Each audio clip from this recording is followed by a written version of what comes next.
Canon is finally bringing the PowerShot V1 to the rest of the world. It took them long enough, right? This compact little camera, featuring a surprisingly large 1.4-inch sensor, first launched in select Asian markets, and ever since, people have been talking about it. But until now, Canon hadn't confirmed whether it would ever go global. Well, according to a new leak, it's happening, March 26th, to be exact. But that's not all. It looks like Canon isn't stopping at just one camera. Alongside the PowerShot V1, the company is reportedly rolling out an entire lineup of video-focused cameras. This move signals a clear push toward content creators and videographers, a market Canon has been slower to tap into compared to some of its competitors. Enter the EOS RV and the EOS R50 V, two cameras that are expected to be video-centric updates to the existing EOS RP and EOS R50 models. This is an interesting move, especially considering that Canon already markets the R50 as an entry-level content creation camera, complete with a dedicated video creator kit. So, what exactly is new with the R50 V? We don't have all the details yet, but it's expected to be a more refined version of the R50, potentially optimized even further for video.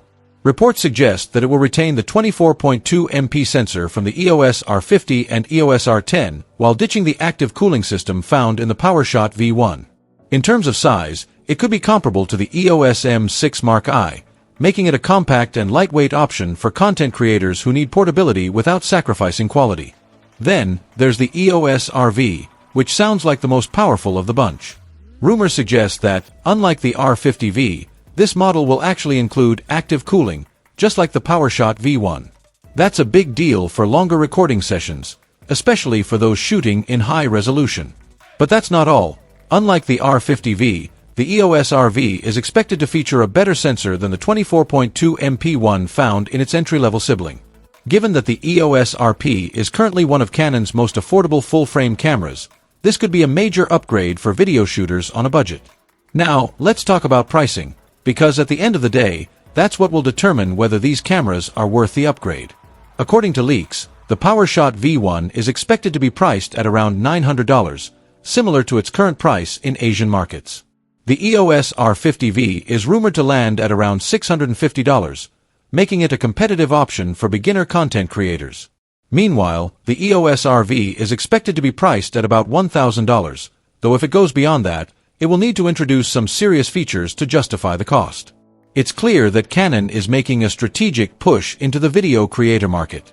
Compared to other brands, they've been a bit slow in fully embracing this growing segment, but this new lineup could change that. If these cameras deliver on their rumored features while maintaining competitive pricing, Canon could finally have a solid video-focused ecosystem that appeals to both beginner and budget-conscious creators.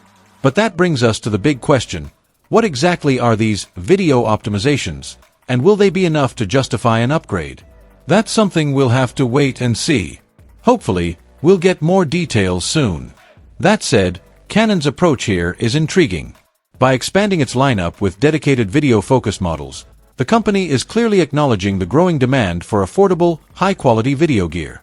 With platforms like YouTube, TikTok, and Instagram continuing to dominate content creation, cameras tailored specifically for video creators are more relevant than ever. However, the success of these new models will depend on more than just branding.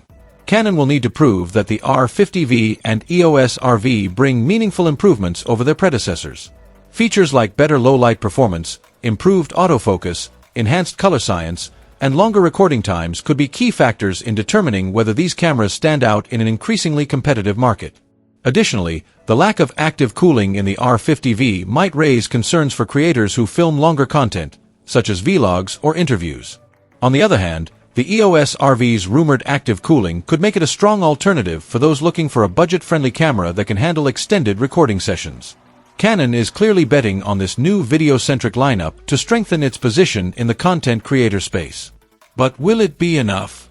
With the launch reportedly happening on March 26th, we won't have to wait long to find out.